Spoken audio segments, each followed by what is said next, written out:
Prep Joy current affairs में आपका स्वागत है। करंट अफेयर्स सीखने के लिए हमारे चैनल को सब्सक्राइब करें और www.prepjoy.com पर भी जाएं। आज का विषय है 7 नवंबर current affairs Hindi notes. Hillary Charlesworth अंतर्राष्ट्रीय न्यायालय के लिए चुनी गईं। वयोवृद्ध ऑस्ट्रेलियाई न्यायाधीश हिलरी चार्ल्सवर्थ को अंतर्राष्ट्रीय न्यायालय (ICJ) के लिए चुना गया है। वह जेम्स क्रॉफर्ड का स्थान लेंगी, जिनकी मई 2021 में मृत्यु हो गई थी और वे 2014 से अदालत में थे। वह श्री क्रॉफर्ड के शेष 9 साल के कार्यकाल की सेवा करेंगी, जिसमें कुछ 2 वर्ष शेष हैं। प्रोफेसर चार्ल्सवर्थ ICJ में अब तक की 5वीं महिला न्यायाधीश बन गई हैं। बार्सिलोना ने जावी हर्नांडेज को मुख्य कोच के रूप में नियुक्त करने की पुष्टि की। FC बार्सिलोना ने जावी हर्नांडेज के साथ एक समझौता किया है कि वह मौजूदा सीजन के बाकी हिस्सों और 2 और सीजन के लिए पहली टीम का कोच बन जाएगा। जावी हर्नांडेज ने कतर के अपने मौजूदा क्लब अल साद को छोड़ दिया है। जावी FC बार्सिलोना में एक लेजेंड हैं और सीनियर टीम के लिए उनकी 767 उपस्थिति एक रिकॉर्ड थी, जब तक कि उन्हें हाल ही में लियो मेसी 778 ने पीछे छोड़ दिया था। भारत सेनेगल ने डकार में स्वास्थ्य चिकित्सा पर समझौता ज्ञापन पर हस्ताक्षर किए। भारत सेनेगल ने डकार में स्वास्थ्य चिकित्सा पर समझौता ज्ञापन पर हस्ताक्षर किए।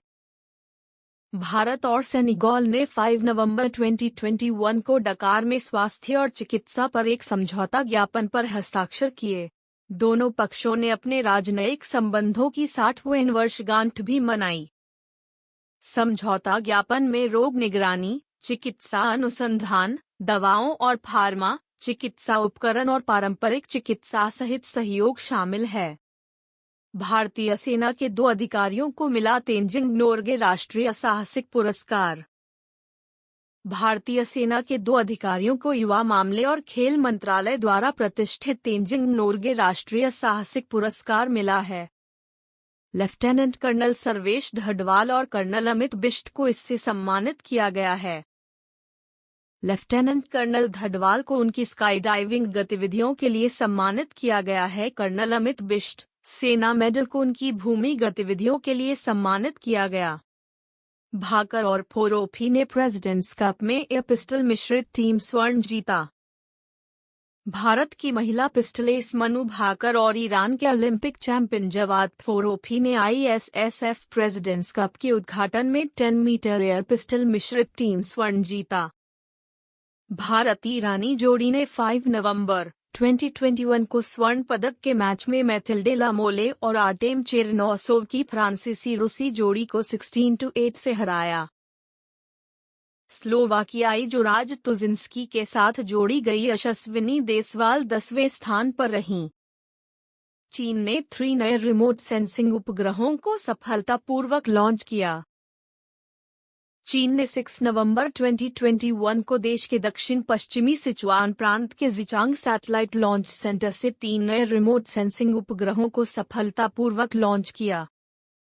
याओगन 35 परिवार से संबंधित उपग्रहों को लॉन्ग मार्च 2D वाहक रॉकेट द्वारा लॉन्च किया गया और सफलतापूर्वक नियोजित कक्षा में प्रवेश किया। इस प्रक्षेपण ने लॉन्ग मार्च सीरीज कैरियर रॉकेट के लिए 396वें मिशन को चिन्हित किया।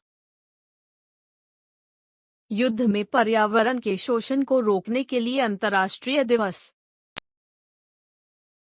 युद्ध और सशस्त्र संघर्ष में पर्यावरण के शोषण को रोकने के लिए अंतर्राष्ट्रीय दिवस हर साल 6 नवंबर को मनाया जाता है। संयुक्त राष्ट्र महासभा ने 2001 में इस दिन की घोषणा की। इस दिन का उद्देश्य लोगों को इस बारे में शिक्षित करना है कि युद्ध और सशस्त्र संघर्ष का पर्यावरण पर क्या प्रभाव पड़ता है।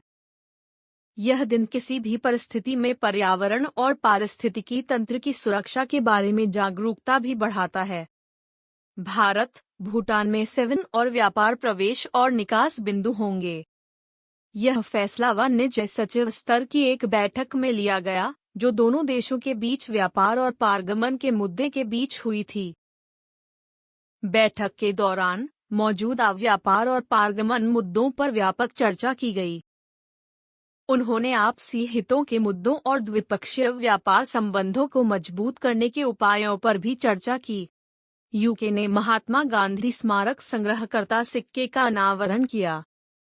यूके ने भारतीय त्योहार दिवाली पर महात्मा गांधी के जीवन का जश्न मनाने के लिए एक विशेष 5 पाउंड $6.80 €5.90 संग्राहक सिक्के का अनावरण किया। ब्रिटेन के राजकोष के चांसलर ऋषि सुनक ने स्मारक सिक्का लॉन्च करने की घोषणा की। यह पहली बार है जब गांधी को ब्रिटेन के आधिकारिक सिक्के पर याद किया गया है। यह सोने और चांदी दोनों में उपलब्ध होगा। ने 6G तकनीक के लिए इनोवेशन ग्रुप बनाया। दूरसंचार विभाग DOT ने अगली सीमा 6ठी पीढ़ी 6G पर एक प्रौद्योगिकी नवाचार समूह का गठन किया है। वे विश्व स्तर पर प्रौद्योगिकी के विकास में अग्रणी भूमिका निभाने की उम्मीद कर रहे हैं। दूरसंचार सचिव केरा जार्मन अध्यक्ष के रूप में इस पहल का नेतृत्व करेंगे और फोरम का उद्देश्य 6G प्रौद्योगिकी के लिए दृष्टि और उद्देश्य कार्य योजना बनाना है। वीडियो देखने के लिए धन्यवाद। यदि आपके पास हमारे लिए कोई सुझाव है तो कमेंट करें। अगर आपको वीडियो पसंद आया है और इसे अधिक देखना चाहते हैं तो लाइक बटन पर क्लिक करें और भविष्य के वीडियो के अधिक अपडेट प्राप्त करने के लिए सब्सक्राइब बटन पर क्लिक करें।